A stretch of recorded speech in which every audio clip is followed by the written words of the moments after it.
الحمد لله وكفى وسلام على عباده الذين اصطفى لا سيما على سيد الرسل وخاتم الأنبياء وعلى آله وصحبه ومن بهديه مهتدى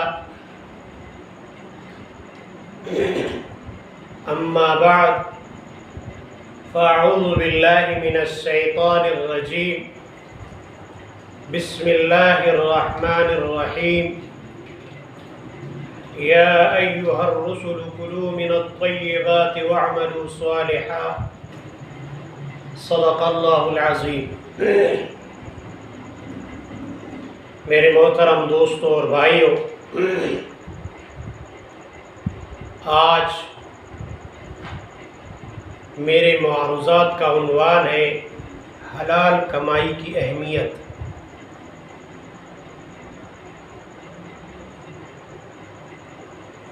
جس طرح ہماری معاشرتی زندگی ہے، عبادات، پھر معاملات،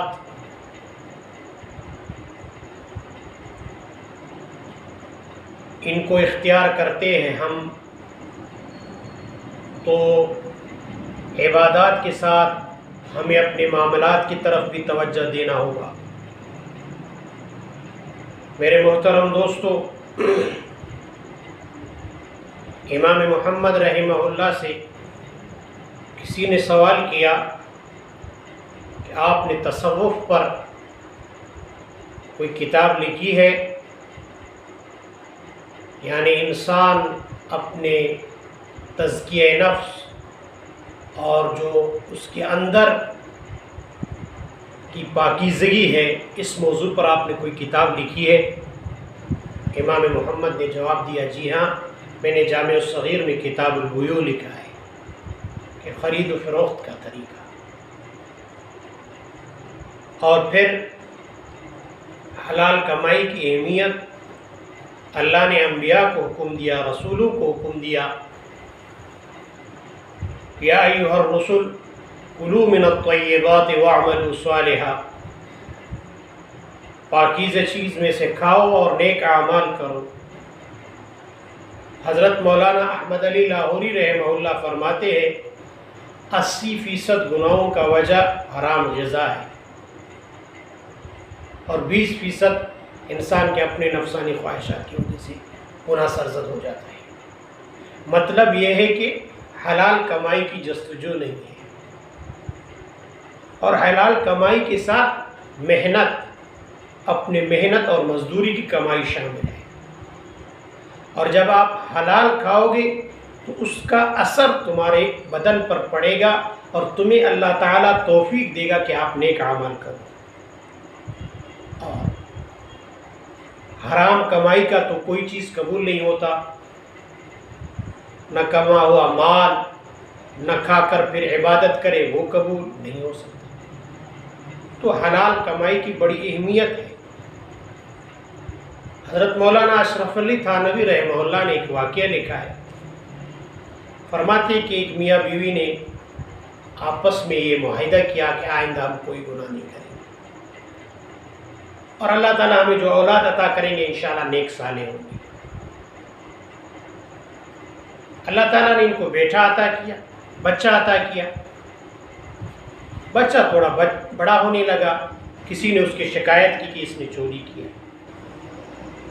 آپس میں وہ میاں بیوی دونوں بیٹھ گئے کہ ہم میں سے کس سے غلطی سرزد ہوا ہے۔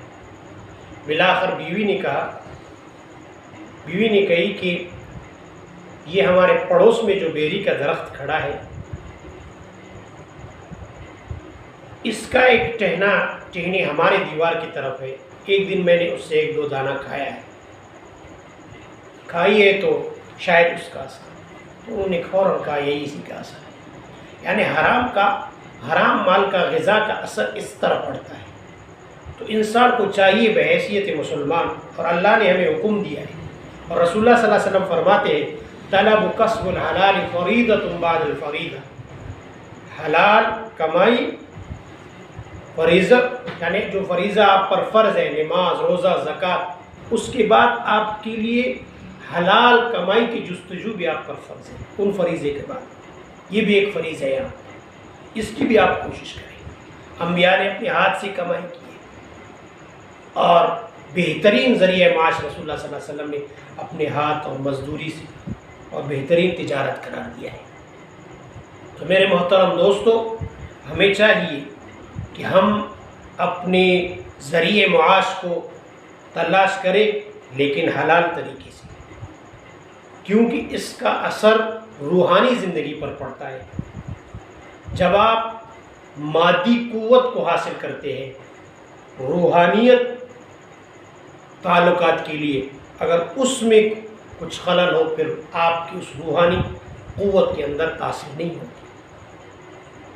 اور مادی قوت جتنا صاف ہوگا، آپ حلال کمائی سے کھاؤ گے اور حلال کماؤ گے، تو پھر اللہ تعالیٰ آپ کو روحانی قوت بھی عطا کرے گا، اور پھر آپ آگے جا کر، اور یہ معاش کی تقسیم اللہ نے کی۔ اہم یقسمون رحمت ربک، تم اللہ کی رحمت کو تقسیم کرتے ہو۔ نحن قسمنا بین معیشتہم فی الحیات الدنیا، اللہ فرماتے ہیں ہم نے تقسیم کیا ہے ان کی گزران زندگی کو، کسی کو مال دیا ہے، کسی کو دولت دیا ہے، تو کسی کو ہم نے محنت کی طاقت دیا ہے۔ یہ اللہ کا نظام ہے۔ کوئی اگر مالدار ہے تو کوئی طاقتور ہے، یعنی ایک دوسرے کے محتاج ہے دونوں۔ صرف مالدار کے پاس مال ہو تو وہ کچھ نہیں کر سکتا، اس کو محنت والے کی ضرورت پڑتا ہے، اور محنت والا صرف اپنی محنت سے کچھ نہیں کر سکتا، اس کو مالدار کی ضرورت پڑتی ہے۔ تو یہ اللہ کا نظام ہے، اور اللہ تعالیٰ پورا دنیا میں رزق پھیلا سکتا ہے، اس کے لیے کیا ہے؟ وہ رزق سب کو دے سکتا ہے ایک جتنا، اس کے لیے کچھ بھی نہیں ہے۔ لیکن اللہ تعالیٰ فرماتے وَلَوْ بَسَطَ اللَّهُ رِزْقَ لِعِبَادِهِ لَبَغَوْا فِي الْأَرْضِ، اگر ہم کشادہ کریں، پھیلا دیں رزق کو، تو یہ لوگ بغاوت کرنے لگیں گے۔ وَلَكِنْ يُنَزِّلُ بِقَدَرٍ مَا يَشَاءُ إِنَّهُ بِعِبَادِهِ خَبِيرٌ بَصِيرٌ، اللہ تعالیٰ کم فرماتے ہیں کہ ہم مقدار کے مطابق ان کو رزق دیتے ہیں، اور میں اپنے بندوں کو خود جانتا ہوں۔ تو یہ اللہ کی حکمتیں ہیں، لیکن بحیثیت مسلمان ہمیں حلال ذریعہ معاش کو اختیار کرنا چاہیے۔ اس کے لیے ہم تجارت کو اختیار کریں، اس کے لیے ہم محنت مزدوری کو اختیار کریں جو ہمیں مہیا ہو۔ اور پھر ایک بات ہے کہ ہم محنت تو کرتے ہیں، حلال رزق کی کوشش کرتے ہیں، لیکن اسی رزق کی جستجو میں ہم اللہ کو بھولتے ہیں۔ صحابہ کرام ایسے نہیں تھے۔ رجال لا تلہیہم تجارت ولا بیع عن ذکر اللہ واقام الصلاۃ، ایسے لوگ تھے کہ اللہ کے ذکر سے ان کو خرید و فروخت، کاروبار ان کو غافل نہیں کر سکتے، نہ وہ نماز کو چھوڑ سکتے، نہ زکوٰۃ ادا کرنے کو، بلکہ وہ وقت پر ادا کرتے۔ آج بنیادی وجہ یہ ہے، ہم تو تجارت بھی کرتے ہیں، ہم مزدوری کرتے ہیں، اس کے باوجود ہم کیوں مشکلات کا شکار ہیں؟ ہماری زندگی کیوں مشکلات کا شکار ہے؟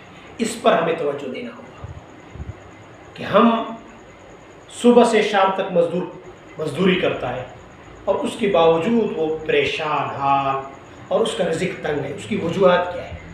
اس کی وجہ کو اللہ نے قرآن میں بیان فرمایا ہے، وَمَنْ أَعْرَضَ عَنْ ذِكْرِي فَإِنَّ لَهُ مَعِيشَةً ضَنْكًا وَنَحْشُرُهُ يَوْمَ الْقِيَامَةِ أَعْمَى قَالَ رَبِّ لِمَ حَشَرْتَنِي أَعْمَى، جو میرے ذکر سے اعراض کرے میں اس کی گزران زندگی کو تنگ کروں گا۔